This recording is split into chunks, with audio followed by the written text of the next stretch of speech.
रियासती तहकीकाती इदारे ने जिला डोडा से मजीद 2 दहशतगर्दों को गिरफ्तार कर लिया है। दहशतगर्द फिरदौस अहमद वानी और खुर्शीद अहमद मलिक को जम्मू के डोडा जिले से गिरफ्तार किया गया। गुज़श्ता 48 घंटों में जम्मू और डोडा से 10 दहशतगर्दों को गिरफ्तार किया गया है। ये दहशतगर्द कई दहाइयों से कानून की गिरफ्त से बच रहे थे और छुपकर जिंदगी गुजार रहे थे।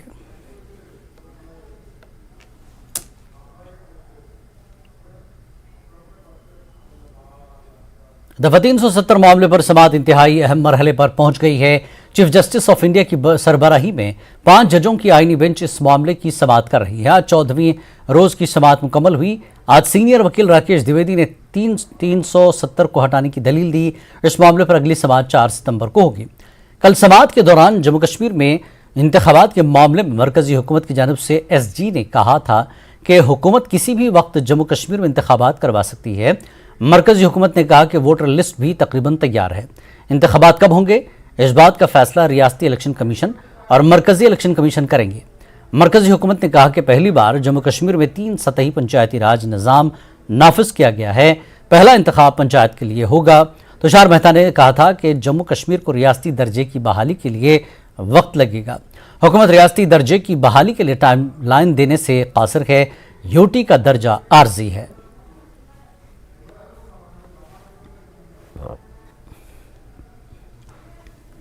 मरकजी हुकूमत ने वन नेशन वन इलेक्शन पर एक कमेटी तश्कील दी है। इस कमेटी की सरबराही साबिक सदर जमहूरिया रामनाथ कोविंद करेंगे। कमेटी का मकसद वन नेशन वन इलेक्शन के तस्वुर पर अमल दरामद की फिजिबिलिटी की छानबीन करना है। मरकज के इस इक़दाम पर सियासी बयानबाजी तेज हो गई है।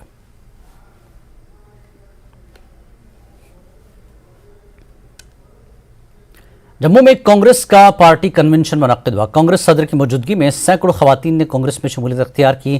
कांग्रेस सदर वक़ार रसूल वानी तमाम खवातीन का पार्टी में खैर मकदम किया। इस मौके पर कांग्रेस के कई सीनियर लीडरान मौजूद रहे। कांग्रेस सीनियर लीडर रमन भल्ला का कहना है कि कांग्रेस की मकबूलियत में इजाफा हुआ है। जम्मू कश्मीर कांग्रेस के सदर वक़ार रसूल वानी ने स्मार्ट मीटर्स और सरोवर टोल प्लाजा के मसले को जल्द हल करने की मांग की है। उनका कहना है कि जम्मू कश्मीर में प्रॉपर्टी टैक्स का नफाज अवाम मुखालिफ इक़दाम है। उन्होंने कहा कि कांग्रेस ट्रांसपोर्टर्स के चक्का जाम हड़ताल की हिमायत करती है। मोदी सरकार को तनकीद का निशाना बनाते हुए वक़ार रसूल ने कहा कि सरकार जम्मू कश्मीर में इलेक्शन को लेकर सुप्रीम कोर्ट को गुमराह कर रही है। उन्होंने कहा कि कांग्रेस चाहती है कि रियासत का दर्जा बहाल हो और जम्मू कश्मीर में असेंबली इंतखाबात हों ताकि आवाम को राहत मिल सके। उन्होंने सुप्रीम कोर्ट से गुजारिश की है कि सुप्रीम कोर्ट इलेक्शन कमीशन को अदालत में इंतखाबात की तारीख के बारे में पूछे। वक़ार रसूल का कहना है कि सिर्फ कांग्रेस वाहिद पार्टी है जो आम लोगों के मसाइल को हल कर सकती है। उन्होंने कहा कि कांग्रेस PDP और NC इत्तेहाद का हिस्सा हैं। सीटों की तकसीम का भी फैसला नहीं हुआ है, लेकिन BJP इंडिया के इत्तेहाद से खौफजदा नजर आ रही है। कश्मीर कांग्रेस के प्रेसिडेंट वक़ार रसूल वानी हमारे साथ मौजूद हैं। इनसे बातचीत करेंगे। जो वक़ार साहब, जो सुप्रीम कोर्ट में ये बताया गया है कि इलेक्शंस कराने के लिए सरकार तैयार है, लेकिन final call election commission of India को लेनी चाहिए। कैसे देखा? आपने देखा होगा पिछले 2-3 साल से हम पार्लियामेंट के अंदर जब क्वेश्चन हमारे ऑनरेबल MPs डालते हैं कि जम्मू कश्मीर में कब चुनाव होंगे, तो सेम बयान सेम भाषा सरकार की यही होती है पार्लियामेंट के अंदर भी कि जब इलेक्शन कमीशन तैयार होगा हम तो तैयार हैं। इलेक्शन कमीशन उनके इन्फ्लुएंस में है। इलेक्शन कमीशन उनका चमचा है, जो चाहे वो उनसे करवाता है। ये सारा गुमराहकुन बयान है। मुझे लगता है ऑनरेबल सुप्रीम कोर्ट को इलेक्शन कमीशन को कोर्ट में बुला के फिक्स डेट देना चाहिए कि हमको भैया फिक्स डेट दे दो, कब इलेक्शन हो। 3 महीने लगेंगे, 4 महीने लगेंगे। अब मुझे बताओ, वोटर स्लिपें, वोटर लिस्टें 2-2, 3-3 साल से बन रही हैं। कल भी इन्होंने कहा कोई वोटर स्लिपें बन रही है। सारा कुछ गुमराहकुन बयान है। इनको इलेक्शन यहां करना नहीं है। इन्होंने इमरजेंसी लगा के रखी है कश्मीर में। 2014 में इलेक्शन हुए हैं, अब नवंबर में 10वां साल चढ़ेगा। अब मुझे बताओ, ये कोई डेमोक्रेटिक तरीका है कि आप एक स्टेट को यूटी बना के और उसको ना स्टेट वापस दे रहे हो ना वहां इलेक्शन कर रहे हो। वही स्टेट के लिए भी बयान था कि हम स्टेट वापस दे रहे हैं। भाई कब दे रहे हो यार? हमारे हिस्टोरिकल स्टेट को आपने, स्पेशल स्टेटस वाली स्टेट को आपने यूटी बनाया, 2 हिस्से किए, कब दे रहे हो? टाइम फिक्स तो बताओ। 6 महीने के बाद दे रहे हो, 3 महीने के बाद दे रहे हो? झूठ बोल रहे हैं। ये कोई ना इलेक्शन करेंगे ना स्टेट वापस। अभी one country one nation one election की बात हो रही है, आपको क्या लगता है कि कितना अच्छा कदम हो सकता है या कांग्रेस इसको कैसे देखती है? ये कांग्रेस इस नजर से देखती है कि ये इंडिया अलायंस से डरे हुए हैं।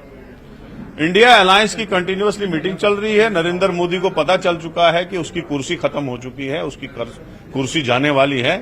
वो यही मिसाल होती है, जब एक भालू जख्मी होता है तो वो उस जख्म में घास भरता है। ये सेम वही पोजीशन है, लेकिन उससे भरने से कुछ नहीं होगा। ये हुकूमत जाएगी, ये हुकूमत खत्म हो जाएगी, इंडिया अलायंस आएगा, जो गरीबों की हुकूमत होगी, जो लोगों के सुख के लिए काम करेगी, लोगों के दुख के लिए काम नहीं करेगी। इंडिया अलायंस की अगर बात करेंगे तो कांग्रेस, नेशनल कॉन्फ्रेंस और पीडीपी तीनों इस गठबंधन के साथ है। क्या आपको लगता है कि जम्मू कश्मीर के अंदर भी एक अलायंस होने वाला है आने वाले पार्लियामेंट चुनाव के लिए? देखो, पार्लियामेंट में इंडिया अलायंस में तो है ही हम इकट्ठे। आप अभी हमारा, क्योंकि हमारी 6 सीटें होती थी, अब तो वैसे भी लद्दाख लेके 6 हैं, तो इन 6 सीटों पे हमारी सीट शेयरिंग क्या होगी उस पर अभी बात नहीं हुई, मगर ऊपर हायर लेवल पे तो अलायंस लगभग तय है। अब खाली नीचे सीट शेयरिंग की बात है, कहां कौन लड़ेगा वो तय होना है। सिख रहनुमा और साबिक एमएलसी चरणजीत सिंह खालसा ने आंजहानी इंजीनियर गुरमीत सिंह की पुरस्कार मौत को लेकर श्रीनगर में बीजेपी हेडक्वार्टर में एक अहम प्रेस कॉन्फ्रेंस का इनेकाद किया। चरणजीत सिंह खालसा ने कहा कि जम्मू कश्मीर की अवाम और गुरमीत के अहल खाना इस मामले की सीबीआई जांच का मुतालबा कर रहे हैं। उन्होंने कहा कि सरकार को इस मामले में आला सतही तहकीकाती कमेटी तश्कील देनी चाहिए ताकि गुरमीत की पुरस्कार मौत का पूरा खुलासा हो सके।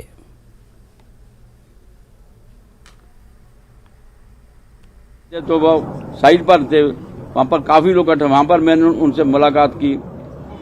एसएसपी साहब ने मुझे ये बात कही कि भाई अच्छे है कि ये केस मैंने क्राइम ब्रांच को रेफर कर दिया है, इसकी एफआईआर क्राइम ब्रांच में भी हमने करवा दी है, और साथ में इनका जो ऑफिस है वो मैंने सील कर दिया है, और जितनी इनके साथ फाइलें वाबस्ता हैं वो हमने उठाकर सीज कर दी है।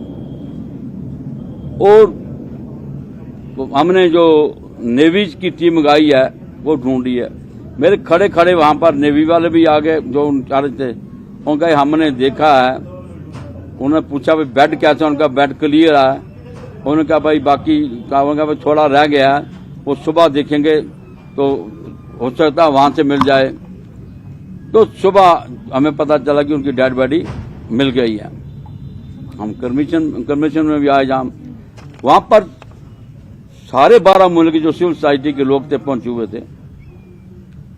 मैं अपने उन मुसलमान भाइयों का भी बड़ा धन्यवाद कर रहा हूं कि उन्होंने जो कम्युनल हारमोनी बनाकर रखी वहां पर। उन्होंने कहा जो पाप है, जो गलत चीज है, उसके साथ हम कभी बर्दाश्त नहीं करेंगे। अपनी भाईचारा कभी नहीं बिगड़ना चाहिए, और जिसने ये किया उसको सजा मिलनी चाहिए। और हम ये कहना चाहते हैं कि भाई हमें अपनी पुलिस पर भरोसा है, जिन्होंने यहाँ पर मिलिटेंसी को भी कंट्रोल किया है। इतने सालों के बाद उन्होंने अपनी मंजिल पर पहुंचे हैं, और हॉनेस्टी भी है। जो एसपी साहब मुझे लगे अच्छे हॉनेस्ट टाइप से आदमी हैं, लेकिन जो लोगों की दिल में शंका है, चाहे वो मुसलमान हो, चाहे वो सिख हो, चाहे क्रिश्चियन हो, या कोई भी हो, हिंदू भाई हो, पंडित भाई हो, वो कहते हैं कि इसकी इंक्वायरी, खालसा जी इसकी इंक्वायरी होनी चाहिए। आप सरकार में, आपकी सरकार है, आप बीजेपी में संबंध रखते हो, तो इसकी जो इंक्वायरी है सीबीआई की तरफ से होनी चाहिए।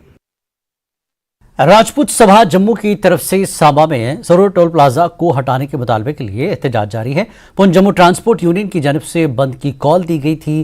ट्रांसपोर्ट यूनियन ने बंद में हिस्सा लिया और आज पुंछ में चक्का जाम किया। आज पुंछ में किसी किस्म की कोई मुसाफिर गाड़ी नहीं चली, जिसकी वजह से पुंछ से जम्मू या राजौरी जाने वाले लोगों को काफ़ी परेशानियों का सामना करना पड़ रहा है। पुंछ जम्मू ट्रांसपोर्ट यूनियन के पुंछ मैनेजर जगजीत सिंह का कहना है कि जम्मू के अहकामात की वजह से आज पुंछ में चक्का जाम है। जम्मू में जो स्ट्राइक चल रही है वो ऑल ट्रांसपोर्ट यूनियन ने जो फैसला किया कल कि आज चक्का जाम रहेगा, क्योंकि वो टोल प्लाजा का भी चक्कर है जम्मू में, वो उसके लिहाज से दूसरा जो नए मीटर लगाने जा रहे हैं गवर्नमेंट, उसके लिए लोगों की कराई है। तो ट्रांसपोर्ट सारी ऑल जम्मू जे के ट्रांसपोर्ट ने फैसला किया कि आज के लिए चक्का जाम रहेगा। कल शाम को नई इंस्ट्रक्शन जो आएंगी उसको हमें फॉलो करना पड़ेगा, क्योंकि जो हेड ऑफिस से हमें हुक्म आते हैं वो उसको हमें फॉलो करना पड़ते हैं, क्योंकि शाम को पता चलेगा कल है या नहीं है। यहां रुकेंगे एक ब्रेक के लिए, ब्रेक के बाद फिर लौटते हैं।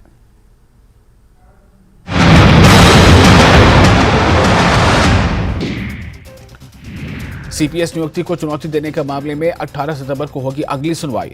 हिमाचल प्रदेश हाईकोर्ट ने जारी किया आदेश, अब सभी सीपीएस समन सर्विस माने जाएंगे। छात्रवृत्ति घोटाले में ईडी की बड़ी कार्रवाई। ईडी ने हिमाचल से 4 लोगों को किया गिरफ्तार। आरोपियों को 5 दिन के ईडी रिमांड पर भेजा गया। ईडी ने 31 मार्च 2022 को 4 करोड़ 42 लाख रुपए किए थे अटैच। सीबीआई पहले से कर रही है मामले की जांच।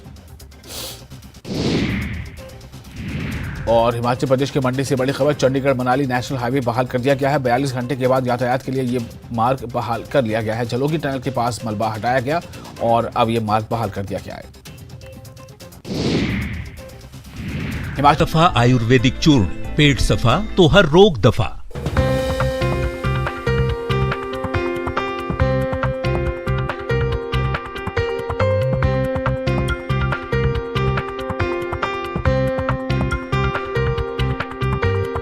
Headlines presented by पेट सफा आयुर्वेदिक चूर्ण, पेट सफा तो हर रोग दफा।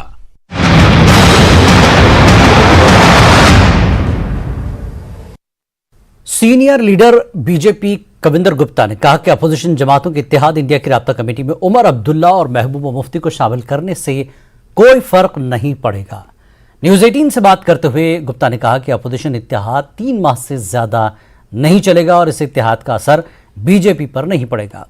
उन्होंने कहा कि आइंदा लोकसभा इंतखाबात में एनडीए को 50% से ज्यादा सीटें मिलेंगी। अपोजिशन अलायंस INDIA की तरफ से एक कोऑर्डिनेशन कमेटी बनाई गई है जिसमें 13 मेंबर हैं और उसमें उमर अब्दुल्ला और महबूबा मुफ्ती को भी शामिल किया गया है। हमारे साथ बातचीत करने के लिए मौजूद हैं बीजेपी के सीनियर लीडर और farmer deputy chief minister Kavinder Gupta. उनसे हम जानने की कोशिश करेंगे कि आखिर वो इस कमेटी को कैसे देखते हैं और उमर अब्दुल्ला और महबूबा मुफ्ती की जो इसमें शमूलियत है उसको कैसे वो परखते हैं। सर, आपसे ये जानना चाहेंगे कि ये जो कमेटी कोऑर्डिनेशन कमेटी बनी है, आपको क्या लगता है बीजेपी इसको कैसे देखती है? क्या आपको लगता है कि बीजेपी के लिए एक खतरा है नेशनल लेवल पे? देखिए, नंबर 1 तो ये मजबूती का गठबंधन नहीं है, मजबूरी का गठबंधन है।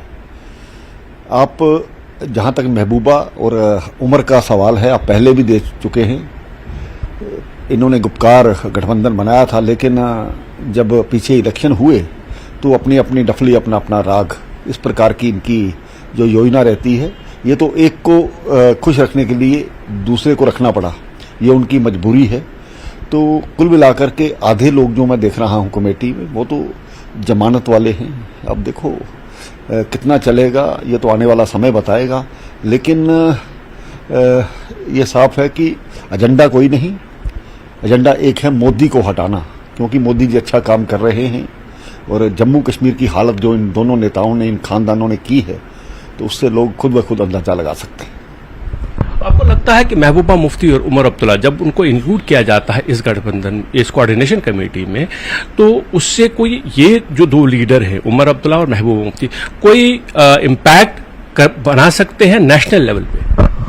देखिए, अपनी स्टेट में तो नकारे गए लोग हैं, तो जिस प्रकार से जम्मू कश्मीर में इन लोगों की सत्ता के कारण से हालात बने थे, हम भली भांति जानते हैं। पाकिस्तान को शरेआम समर्थन करने वाले ये लोग हैं। देश में कोई भी बात होती है तो उसके खिलाफ ये बात करते हैं। इनसे क्या उम्मीद की जा सकती है? एंटी नेशनल एलिमेंट भी इस सारे गठबंधन में इंक्लूड है, हम अच्छी तरह से जानते हैं। इससे ज्यादा मुझे लगता है कि ये तो समय ही बताएगा। ये गठबंधन 2 महीने चलने वाला है, 3 महीने चलने वाला है। अभी चर्चा तो हुई नहीं कि किसको अध्यक्ष प्राइम मिनिस्टर का कैंडिडेट बनाया जाए, तो उससे मुझे लगता है कि हर व्यक्ति ही इनका प्राइम मिनिस्टर होगा, ये आने वाला समय बताएगा। आपको ये लगता है कि जैसे जब आप कहते हैं कि प्राइम मिनिस्टर का कैंडिडेट उनके पास नहीं है, हमने कई लीडरों के बयान सुने, वो कहते हैं कि इंडिया का ये जो अलायंस है उसमें हर व्यक्ति ये कह सकता है ये भी प्राइम मिनिस्टर बनेगा, वो भी प्राइम मिनिस्टर बनेगा। यहाँ डेमोक्रेसी है, जबकि बीजेपी में सिवाय नरेंद्र मोदी के कोई कह ही नहीं सकता कि वो प्राइम मिनिस्टर बन सकता है। देखिए, इसी बात पर झगड़ा होने वाला है कि हर व्यक्ति प्राइम मिनिस्टर है। समय आगे आगे देखो होता क्या है, समय बताएगा कि सभी प्राइम मिनिस्टर होंगे, कुछ होने वाला नहीं है। ये फिर से बटेंगे। ये मजबूरी का गठबंधन मैंने पहले कहा है, तो ये देश को मजबूत करने वाला नहीं है, देश को पीछे करने वाला है।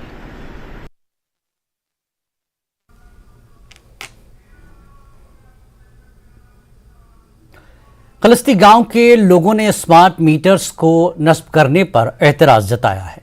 इलाके के लोगों ने मुतल्लिका हुकाम की जानिब से मीटर्स नस्ब करने की मुखालफत कर रहे हैं।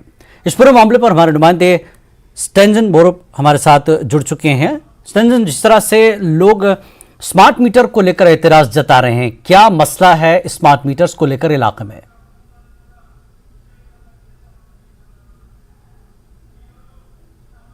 हेलो, 95 किलोमीटर की दूरी पर है। तो यहाँ जो लद्दाख में जब स्मार्ट मीटर इंस्टॉलेशन कर रहे हैं तो ये खालसे गांव वाले इनको ऑब्जेक्शन किया। जिस तरह से हमने देखा कुछ दिनों पहले JNK में पूरा ऑब्जेक्शन इसके ऊपर कुछ इश्यू चल रहा है, तो उसी तरह आज लेह में भी ये स्मार्ट मीटर का इश्यू चला है। इन्होंने ऑब्जेक्शन किया। हमारे साथ कुछ खालसे के निवासी है, हमारे साथ नंबरदार साहब है। हम नंबरदार से पूछेंगे, सर क्या वजह है आप लोगों ने ये स्मार्ट मीटर इंस्टॉलेशन पे ऑब्जेक्शन किया? नमस्कार मुरूब जी, सबसे पहले तो मैं आपका न्यूज़ 18 का धन्यवाद करना चाहूँगा। बाकी आपके माध्यम से न्यूज़ 18 के माध्यम से मैं ये कहना चाहता हूँ कि यहाँ पे खलसी गांव में हम यहाँ पे स्मार्ट मीटर लगने जा रहा है। सबसे पहले हमें ऑब्जेक्शन इस बात का आया है कि हम यहाँ पे ऑब्जेक्शन सारे पंजाब में ऑब्जेक्शन आ रहा है, श्रीनगर में ऑब्जेक्शन आ रहा है, कुछ उसमें नुक्स है, तभी तो उन्होंने ऑब्जेक्शन किया। उनके साथ हम ये खलसी गांव में भी हमने ऑब्जेक्शन किया हुआ। बाकी डिपार्टमेंट के ना थ्रू से कोई हमें गांव में कोई अवेयरनेस के लिए आया, ये स्मार्ट मीटर और डिजिटल मीटर के बारे में क्या डिफरेंस है उसके बारे में हमें कोई अवेयरनेस फैला गया। बाकी गांव वाले में यही वहम है कि ये स्मार्ट मीटर में ज़्यादा पैसे लग रहे हैं या कम लग रहे हैं, उसके बारे में कुछ नॉलेज नहीं। इसलिए हम खलसी गांव के सारे गांव वालों ने ये डिसाइड किया, जब तक यूटी लद्दाख में पूरा डिजिटल जैसे स्मार्ट मीटर पूरा नहीं लगेंगे तब तक हम लगने नहीं देंगे। इस बात से ये है। जी, आप भी कुछ कहना चाहेंगे सर? जी सर, हमने तो ये मतलब पहले यही सोचा था। अब हमारा इंडस यहाँ पे डैम बनने जा रहा है, अच्छा लाइट आएगा, लोगों को थोड़ा सब्सिडी मिलेगा, क्योंकि यहाँ पे हमारा इनकम आपको पूरा दुनिया को पता है 6 मंथ का टोटल इनकम है, हमें तो सब्सिडी मिलना चाहिए। सब्सिडी की बजाय तो अभी स्मार्ट मीटर लगने जा रहा है, तो इनके बारे में लोगों को कोई नॉलेज नहीं है इसके बारे में, तभी तो ये सब ऑब्जेक्शन कर रहा है। प्लस हमारा यहाँ पे चुने हुए सरपंच है, नंबरदार है, उनको भी कोई इन्फॉर्मेशन नहीं आया कि सीधा घर में घुस के उन्होंने पुराना जो मीटर को काट के नया मीटर लगाने दिया, तो इसीलिए हम सब ऑब्जेक्शन कर रहे हैं। जी, आप भी कुछ बताएं इसके बारे में। सबसे पहले तो न्यूज़ 18 को हमारी तरफ से शुक्रिया अदा करना चाहेंगे कि आप लोग इतने शॉर्ट नोटिस पे हमारे पास आए, इसलिए thank you so very much. सबसे पहले एक्चुअली ये है कि मेरे को लगता है कि हमारे लद्दाख जैसे पूरे इंडिया में सबको पता है कि 6 मंथ के लिए ही एम्प्लॉयमेंट है, पर टर्म एम्प्लॉयमेंट है। हमें लगा कि गवर्नमेंट ऑफ इंडिया की तरफ से सबसे अगर कोई नई डेवलपमेंट हुई है नई स्मार्ट मीटर के, हमें लगा ये चीज़ लद्दाख में सबसे बाद में होगी, पहले जहाँ पर डेवलप सिटीज़ है वहाँ होगी, लेकिन ये तो उल्टा हो रहा है। सबसे पहले लद्दाख में आया और पता नहीं ऐसा क्यों हो रहा है कि हमारे खलसे में सबसे पहले क्यों आया, ये सबसे बड़ी हमारी दुविधा है। हमने आज अभी PDD डिपार्टमेंट से बहुत ही अफसर लोग यहाँ पर आए हैं, उनसे भी हमने विनती की है कि सर प्लीज इस बार हम खलसे में तो बिल्कुल ऑब्जेक्शन करेंगे, हम ये लागू होने बिल्कुल नहीं देंगे। और सबसे पहले आप हेडक्वार्टर लेह में आप करिए, हो सकते तो कारगिल में करिए, और खलसे में अगर करेंगे तो सबसे लास्ट में करेंगे, नहीं तो नहीं करेंगे। लेकिन मुझे सुनने में आया कि कुछ गांव में ये इंस्टॉलेशन चल रहा है, जैसे मान लीजिए सासफोल हो या उसी तरह नुब्रा में भी कई जगह पर चल रहा है। एक्चुअली मेरे को लगता है ये इन्होंने फायदा उठाया।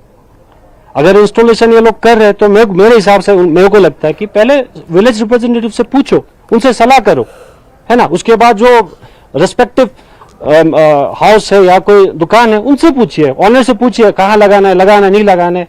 उनका एक्नॉलेज विदाउट एक्नॉलेजिंग देम वो लोग डायरेक्ट वो ऐसा कर रहे हैं, तो हम लोग इसके सख्त खिलाफ थे।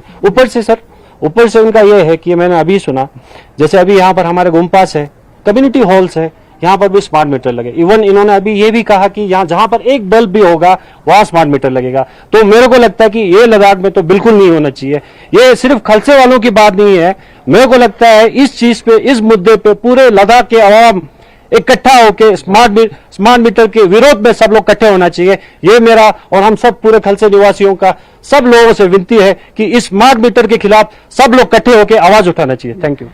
जी जिलानी, तो आप इनका सुना कि किस तरह से ऑब्जेक्शन, इनका मेन रीजन ये है कि पीडीडी की डिपार्टमेंट की तरफ से इनको कोई अवेयरनेस नहीं दिया गया, जानकारी नहीं दिया गया। और आपको बता दूं, ठीक मेरे पीछे जो कम्युनिटी हॉल है, यहाँ सुबह से यहाँ गाँव वाले का मीटिंग चल रहा है। साथ ही साथ अभी कुछ देर पहले पीडीडी डिपार्टमेंट भी आया, तो इनके बीच में भी काफी लंबे समय से मीटिंग चल रहा है कि ये मीटर को लेके। जी जिलानी, मरूफ, जिस तरह से हम देख रहे हैं, चाहे वो जम्मू कश्मीर हो, लगातार सरकार की तरफ से ये तो कहा जा रहा था कि स्मार्ट मीटर लगेंगे, तो क्या मीडिया के जरिए भी इन लोगों को पता नहीं था कि स्मार्ट मीटर आने वाले हैं? क्या सरकार ने बाकायदा मीडिया के जरिए भी ऐलान नहीं किया लोगों को?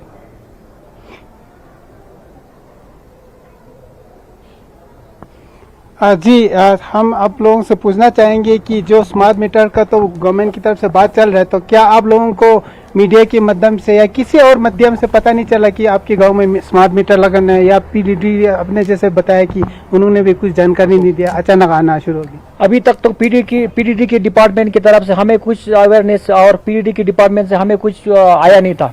अभी 1-2 दिन पहले की बात है, पीडीडी वाले अचानक आके घरों में आके अपने मर्जी से वो अपना स्मार्ट मीटर लगाते जा रहे हैं। फिर इसलिए कोई गांव वाले को ना उसके बारे में कुछ पता था। नहीं, आप लोगों ने मीडिया में नहीं सुना, न्यूज में नहीं सुना कि कहीं स्मार्ट मीटर लग रहा है और जगह पर कहीं भी?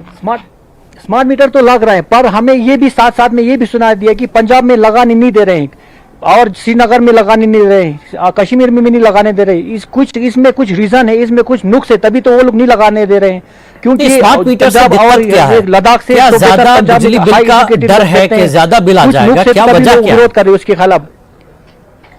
नहीं, आप लोगों को क्या लग रहा है, क्या स्मार्ट मीटर से क्या दिक्कत है, क्या आपको संभावना नजर आता है कि इससे क्या परेशानी होगा? क्योंकि डिजिटल, जिस तरह से पहले डिजिटल मीटर लगा, उसी तरह एक स्मार्ट मीटर भी तो होना चाहिए। बिल्कुल, आपके क्वेश्चन में ही जवाब है सर। बताइए। पहले मीटर अगर ठीक था तो चेंज करने की जरूरत क्यों पड़ी?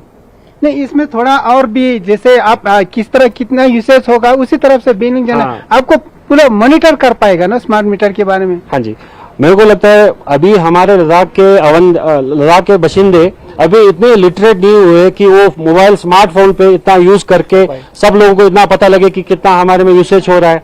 इवन मेरे को लगता है कल सबसे बड़ी दिक्कत गुरुप जी ये आने वाला है, ले सिटी में तो चल जाएगा, मेरे को लगता है गांव में बिलिंग का, बिल भरने का, वो सब में बहुत दिक्कतें आ रही है सर। आने वाले टाइम में सबसे बड़ी दिक्कत वही होगी सर। जैसे इन्होंने बोला, 2 चीजों का बोला, एक थ्रू सिम बोला, एक थ्रू रेडियो फ्रिक्वेंसी बोला इन्होंने, ठीक है। अभी आने वाले टाइम में पूरा सिम के थ्रू होगा। तो मेरे को लगता है आप खुद यहाँ के लोकल हो तो आपको पता है कि नेटवर्क का कितना दिक्कत है यहाँ पर। जिस दिन अगर खुदा ना खास्ता ऐसा ना हो, लेकिन जिस दिन आपका नेटवर्क चला गया, आपका रिचार्ज भी खत्म होगा, तो फिर आप क्या करोगे? अंधेरों में बैठोगे, मुश्किल हो जाएगा सर। बस, थैंक यू। हाँ, तो ये जिलानी, जिन्होंने ये आपने सुना है कि किस तरह से जो नेटवर्क का इश्यू रहता है वो भी एक मेन चैलेंज रहेगा, क्योंकि कहीं जगह पर यहाँ लद्दाख में कनेक्टिविटी का भी इश्यू रहता है, अभी उतना हर जगह कनेक्टिविटी नहीं, ये सब रीजन बता रहे हैं। जी जिलानी, मरूफ, जिस तरह से ये लोग कह रहे हैं कि मीटर में दिक्कत है, लेकिन मेन सवाल ये है कि बिजली सप्लाई किस तरह से वहां पर हो रही है, और पुराने मीटर्स में जितनी बिल आ रही थी और अब नए मीटर्स में क्या फर्क इन लोगों ने महसूस किया? जहां लगा है, जहां कहीं ये स्मार्ट मीटर लगा है, उसमें और पुराने मीटर में इनको क्या फर्क महसूस हुआ?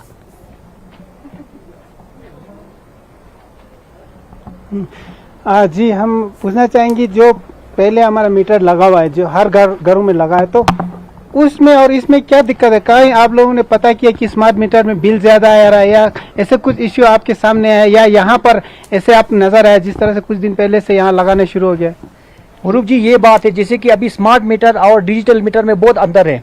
पहले हमारे घरों में लगा हुआ है कि डिजिटल मीटर, उसको हम जो पहले वो लाइट देते हैं, उसके बाद हम बिलिंग करते हैं। अभी स्मार्ट मीटर को पहले हमने रिचार्ज करना है, उसके बाद हमने लाइट लेना है।